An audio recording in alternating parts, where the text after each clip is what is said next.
This situation just gets worse and worse, doesn't it? A few years ago, we were looking at a few hundred people attempting every year on the boat crossings. Now we're looking at many, many hundreds every single day when the weather is calm enough. And undoubtedly, the last 2 weeks, we had some pretty rotten weather and there weren't many crossings. And then now they have gone absolutely out of control. Do you have any hope whatsoever that the Home Secretary is going to get to an arrangement with the French where they tackle this? No, it's not about a matter of arrangement with the French, is it? I mean, if you tell someone we're going to pay you £50 million a year because we've got a problem with people coming out of your country, well, they will want that problem to subsist, because the minute they get a grip of that problem, they're going to lose their 50 million quid a year. So yes, Priti can do whatever she wants with the French, but it's not about what the French are up to. It's about unilateral British action. We need to take control of our borders. It's what the Brexit voting majority wanted: get control of our borders. And here we have a situation, as you said, over 1,000 people trying to get across yesterday. 300 may have been deterred, but they'll come back tomorrow. Yeah. And, they may already be here now, Ben. they may already be here now. And, we're looking at about 100,000 a year illegal immigrants. Let's just get this straight. It's not legal migration. This is illegal migration. This is on top of the net 300,000 a year legal migrants that come into the country. This is a government that promised it was going to cut back on that. But hold on a minute though, Ben. Look, there'll be a lot of people, probably not as many among my listenership, to be fair, but a lot of people who would argue, well, look, this, they're making it illegal to actually arrive in this one. But these people many of them may well be genuine asylum seekers. They've been denied any other route through. We haven't got as many legal routes for them to get to the country. We're told that they're desperate. I'm desperate to get to France. They're desperate to leave France. Not quite work that one out. But they are, and the majority of those who do arrive, who are in the system, do get granted asylum to stay. What would you say to that? Well, the point is that they're here because there is freedom of movement across Europe, and Europe can't get a grip of its own borders. These people are not illegal migrants in the sense that they're going to be in mortal danger if they remain on the continent of Europe. Their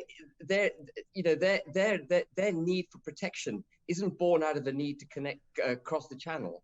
Their need for protection was already satisfied once they made it into Greece or to Italy or whichever route they took to get to Europe.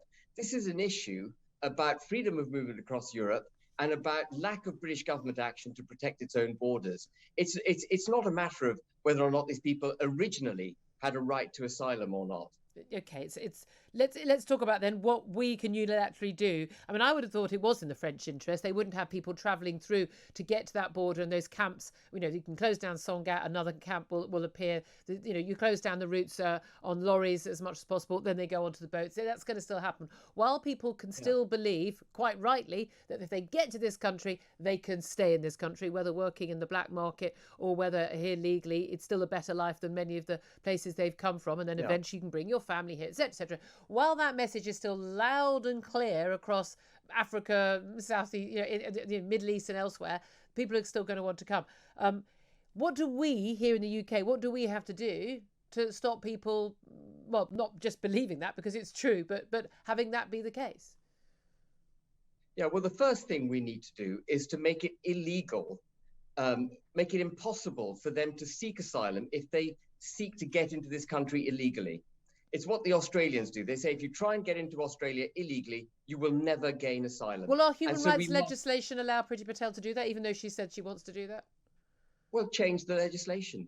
And if it's a matter of international treaty, change the treaty. Why is it that we're so cowed by our own laws and international treaties that we've apparently signed into, that we're unable to fulfill the promises that we make to the British people?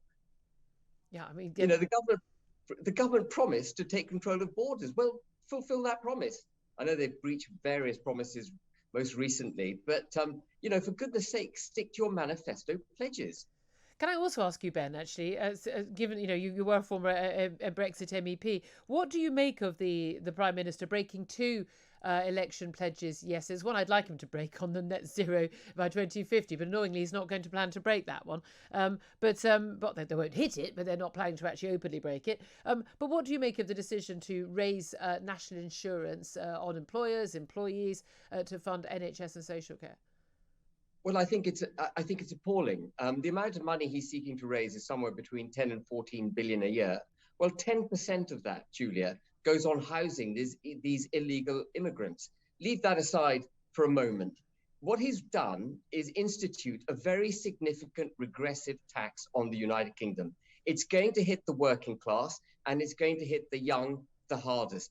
It's going to make it much more difficult for him now to level up the country. In fact, what he did, Julie, was break two manifesto pledges yesterday by raising the national insurance contribution.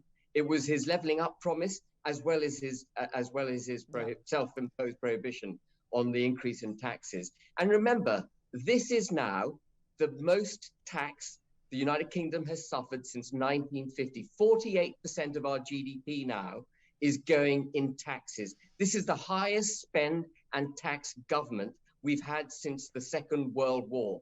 Is that the Tory government we voted for? It's an appalling step that he took yesterday. Ben Habib, the chair of Brexit Watch and former Brexit MEP, thank you very much. Live from Pakistan there. It's amazing we can get a better video link with Pakistan than we can in many places in the UK, isn't it?